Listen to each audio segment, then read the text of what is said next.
Sitting on the northern end of Mindanao is a city on the rise. We welcome you to one of the most progressive and competitive cities in the country, Cagayan de Oro, the city of golden friendship.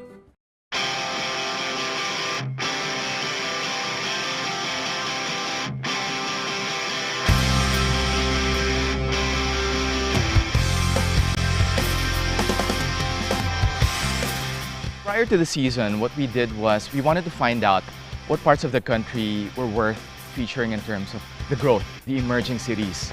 Obviously, Metro Manila is no longer the concentration of development. I mean, you have different provinces with so much going on. And we felt that Cagayan de Oro was one of the places that we had to go to this season to feature.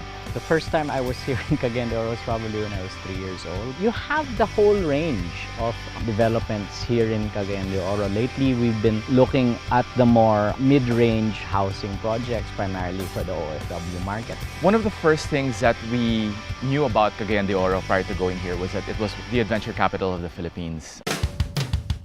CDO is known to be one of the best outdoor extreme destinations here in the Philippines. And I'm here at the Dahilayan Adventure Park to find out why.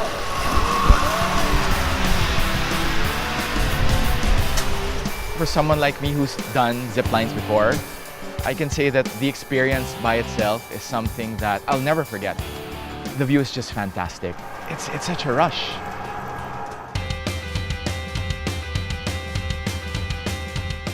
We would like to be the extreme adventure playground, not only in Mindanao but in the Philippines. What I did was thought of an activity that would cater to the outdoors so that we could leverage also the ambience and the terrain. So I thought of building a zip line. And to make a statement, our vision was to build Asia's longest zip line. At Dahilayan Adventure Park, we have Asia's longest dual zip line. Dual means that two can simultaneously zip on the cable.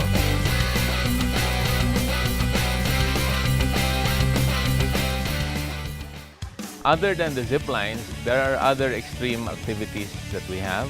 This behind me is the latest ride that we built. It's called the Python, a zip line roller coaster. This is a unique zip line because instead of having just a straight cable, it now has a track that's similar to a roller coaster. It's apparently the only roller coaster zip line in the country, and it's something that they reverse engineered, really just following the topography of the area. We have drop zone. The drop zone is a 120-foot tower where you are dropped from a height of about 120 feet into a pond, but you don't hit the water. You swing. It's like an extreme swing.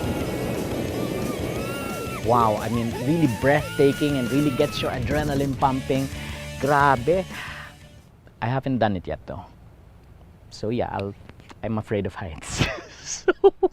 The excitement just going up, I think it's more the anticipation of the drop that scares you. And you know, when you do pull that lever, the feeling is just indescribable. You have to try it. We also have Asia's first aerial bike. We built a Flying Lizard. It's an aerial canopy bike, 400-meter course downstairs. We have built a ski lodge type chalet here. You will notice it stands out, you know, like it was in Europe. We try to maintain a distinction among the others. And that's why when people come here, they're really surprised that, you know, it's like being in another country. Everyone's heard of the whitewater rafting. It's one of the things to do in Cagayan de Oro, and I can see why. It's something that is a little bit on the extreme, but at the same time, it's something that everyone can do. It's something that will give you half a day of just pure adrenaline, excitement. You know, there's that feeling that you're doing something that is a little bit risky, but it's actually done in a very controlled manner. The guides are experts at what they do, and they really make it a point to make you feel comfortable. And they will give you a little bit of a scare at times, because that's actually part of the attraction. You know, just conquering the rapids by itself is an experience. One of the best things about this adventure is that if you're ever caught thirsty midway, well, there's a free-flowing supply of mountain fresh mineral water just waiting to quench your thirst.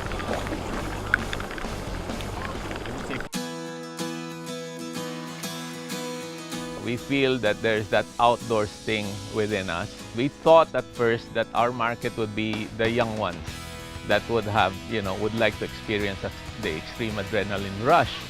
But we found out that it's the whole family, and that's why this has become, a family destination of sorts. We encompass all sorts of clientele, and we've been very successful so far. One of the interesting things that I discovered just when I was at the Hilayan Adventure Park is that land values in the area from 10 years ago had increased 3,000%. So you can just see the effect of a tourist attraction or tourist destination on priming of land. Just the thought that 10 years ago, it used to cost just 3 pesos per square meter, and now you can't even buy it for 1,000. It just goes to show that if you put your money where your mouth is, there's so much that can be done to land or to an area to really raise the property values. And we saw that for ourselves in the Hilayan Adventure Park. Among fast-rising destinations, Cagayan de Oro certainly made a name for itself. And with plans for more exciting and adrenaline-inducing attractions, the future is bright for the adventure capital of